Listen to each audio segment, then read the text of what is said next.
में एक अनाथ आश्रम में दो छोटे लड़के बड़े हो रहे थे। एक का नाम था अयन। उसका सपना था कि वो पक्षी की तरह आकाश में उड़ेगा। वो सोचता था, मैं क्यों नहीं उड़ सकता? इतने बड़े बड़े पक्षी भी तो पिंजरे के अंदर उड़ते हैं। दूसरे का नाम था रॉनी। वो अपाहिज था, ठीक से चल नहीं पाता था। उसका सपना था कि वो बाकी सबकी तरह चल पाएगा, दौड़ पाएगा।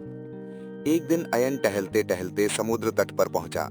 वहां उसने देखा कि रॉनी रेत में बैठकर खेल रहा है। रॉनी रेत से घर बना रहा था और पक्षी भी बना रहा था।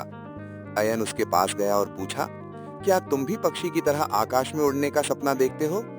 रॉनी हंसा और बोला, नहीं, मैं तो बाकी सबकी तरह चल पाने का सपना देखता हूँ, दौड़कर अपने पिता की गोद में जाने का सपना देखता हूँ।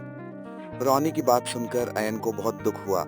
उसने कहा, क्या हम दोस्त बन सकते हैं? जरूर हम दोस्त बन सकते हैं, रॉनी ने जवाब दिया।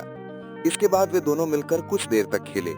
उन्होंने मिट्टी के महल बनाए, पक्षी बनाए और तरह तरह की अजीब आवाजें निकाली। कुछ देर बाद रॉनी के पिता व्हील चेयर लेकर उसे लेने आए।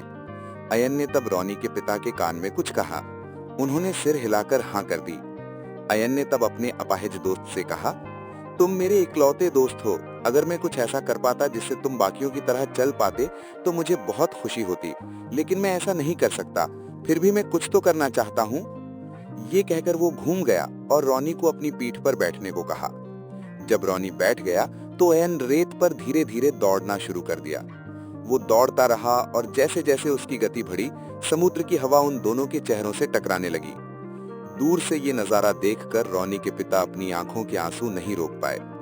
रॉनी तब खुशी से अपनी दोनों बाहें दोनों तरफ फैलाकर ठीक एक पक्षी की तरह ऊपर नीचे करने लगा और चिल्लाकर कहने लगा, मैं उड़ रहा हूँ पिताजी, मैं उड़